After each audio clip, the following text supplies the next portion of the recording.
Hello, and welcome to Fahrenheit AI episode 23. Recently, I was on the shirt show, and Dylan called me the three-eyed raven. That inspired me to make a new piece of artwork. We're also going to look at Adidas AI-generated video, fake AI, and data scraping. So, the three-eyed raven came from Game of Thrones. The character is over 1,000 years old and based on a seer, which can see into the future and understands things that are unknown. I looked up what the original Game of Thrones artwork style is so that it could be incorporated as reference. I went to my AI tools, MidJourney and Ideogram, and I looked for three-eyed raven. I was focused on texture, silhouette, and the tone of the image that I wanted to create. I'm using AI as an inspiration, not as a sole development. MidJourney did pretty well, but it had a tendency to put the third eye hanging over the head of the bird.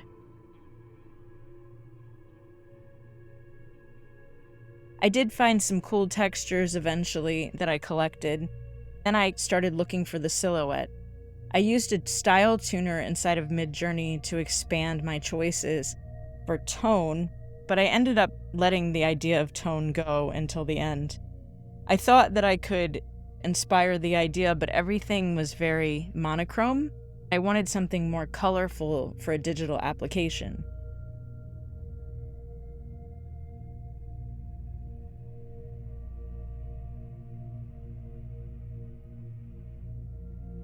Finally, I found my silhouette, and this came from a photoreal generation out of MidJourney that I really liked.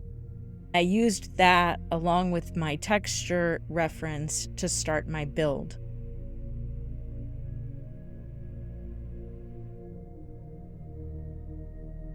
When I do a build out like this, it generally saves me a big chunk of time.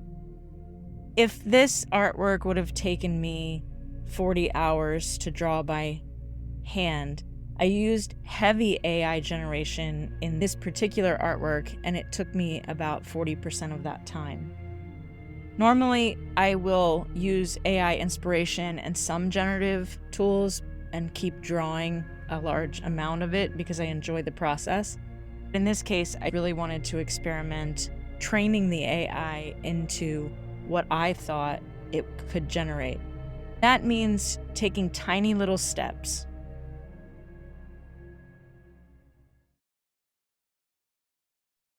Let's take a look at an Adidas commercial. This is not real.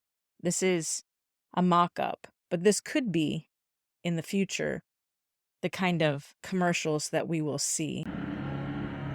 What makes us unique is our passion for what we do.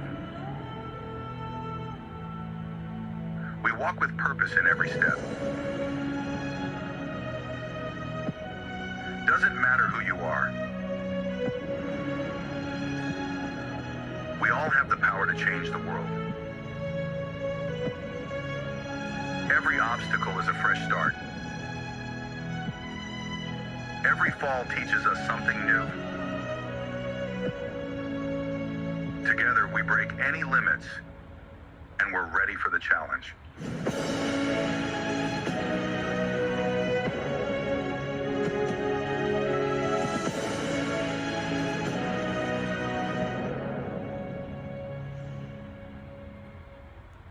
First, I built my reference page with my silhouette and my texture. Then I went into Illustrator and I started building out my bird. I started creating feathers. I took image trace of my texture reference. I extracted a feather that I liked. I smoothed it and simplified it until it had a shape that I liked. Then I went back and I drew in the individual pieces of the feather to give it some definition. Then I went through and identified highlight, 3/4 tones, 1/4 tones, and dark, low lights on each feather so that it had a dimensional shape. When I was finished, I took it over into Photoshop. I gave it the correct color story. I applied it into my bird draw out. Now you can see what I'm doing is going in and defining individual feathers in the tail and in some of the flight feathers in the wings. These are kind of large feather areas that I want to define so that I can get a detailed image of this three-eyed raven. I also drew the face of the raven in Illustrator. Some of it involved repeating the feathers in multiple places. I wasn't really concerned about this because I was going to be using generative tools to make them more individual. I'm just defining the space so that the AI has references to generate from that I like. I added a lot of shadows and tonal areas of light so that there would be a lot of depth in the final generation. Then I started individually generating feathers based on what I had already placed. I would select one of the feathers that I had drawn in Illustrator, and then I would just generate a feather on top of it so that it would be more unique, more individual, a little bit different than the other side. Then I would select areas that I had not created vector feathers in, and I would generate new feathers. The generative tool would reference the other feathers that I had already placed. I went through and I continued to build out the tail feathers and the flight feathers along the wingspan.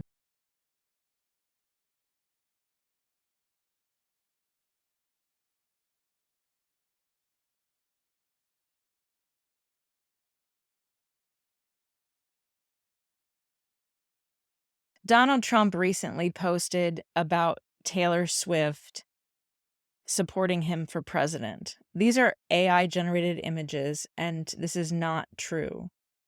I don't know if the intention was to dominate the news media for a cycle or confuse people that don't understand what AI is, but this is the kind of thing that can happen with AI-generated images and mass media. The Olympics also used AI, and you could build out in Peacock a daily update based on your interests relating to the Olympics. Rundown of yesterday's most thrilling Olympic moments. Catch up on everything from the games on Peacock. NVIDIA has gotten in trouble for flagrantly scraping data from YouTube. The practice has clearance at the highest levels of the company. They are scraping up to 80 years worth of videos per day. Once I had a lot of the flight feathers defined, and even though I was still repeating, I created some variants with the generative tools and was starting to get larger chunks of generative feathers that were matching to what I had already drawn. I continued to just build out the flight feathers underneath one step at a time. And then I repeated the image on the opposite side. I had most of the flight feathers and the tail feathers built, but I was missing the wing tips and some of the second and third row of feathers in the wings. I actually started selecting those areas and using the scientific name for those feathers and asking for that generation. I was working on the feathers at the tips of the wings. I was generating individual feathers that were matching in style, but using Firefly instead of the generative AI tool. If I give Firefly the reference of the rest of the bird or one of the feathers, it would generate feathers that were similar, if not matching, to the existing feathers, but different enough that it added some new texture. I extracted those feathers, I cut them out, and I applied them across the wing tips and to the tail feather.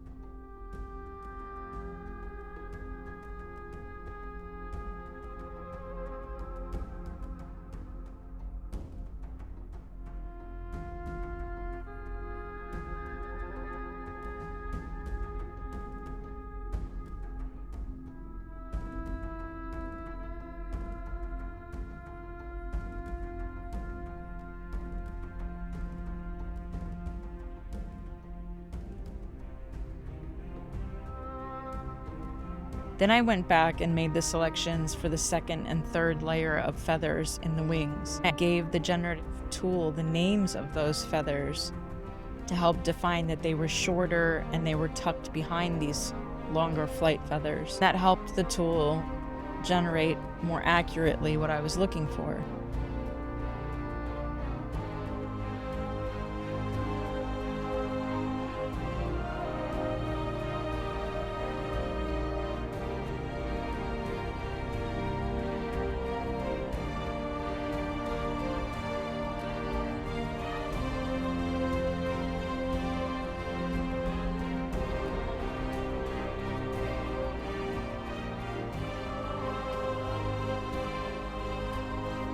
When I had the bird fleshed out well enough that it was close to my reference combination with texture and silhouette, I used the entire bird as the image for the generation of new wings. The generative tool did a really good job creating things that were tonally similar in silhouette, similar in texture, but more finished.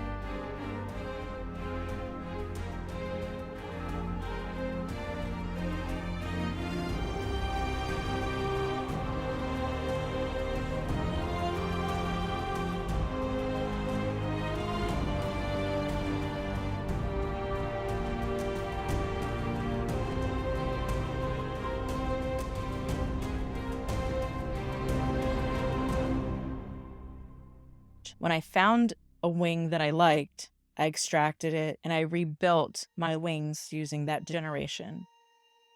So essentially, I trained the AI with my artwork on what I wanted it to generate as a final result.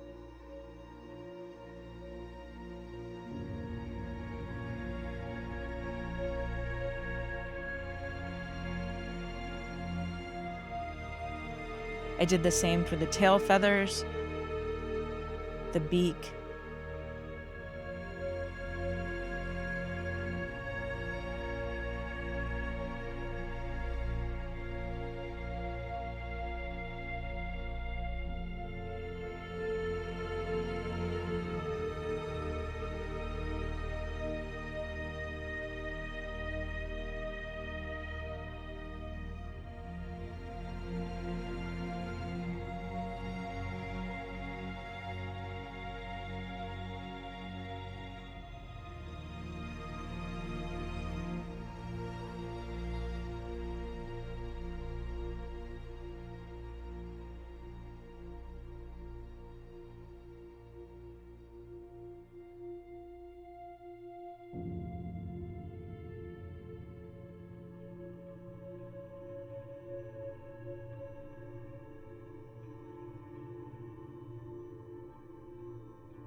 and in the end, I still had to generate some of the tail feather because the feathers that I found were missing the center part at the bottom. So I went back and I generated individual feathers for that space. Oddly, the generation came out in negative, so I just inverted it, added some shadows, and tucked it.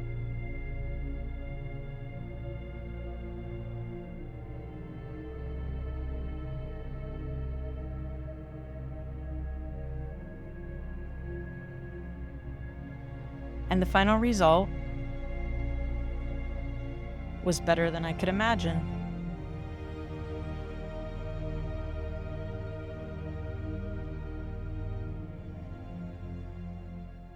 Thanks so much, you guys.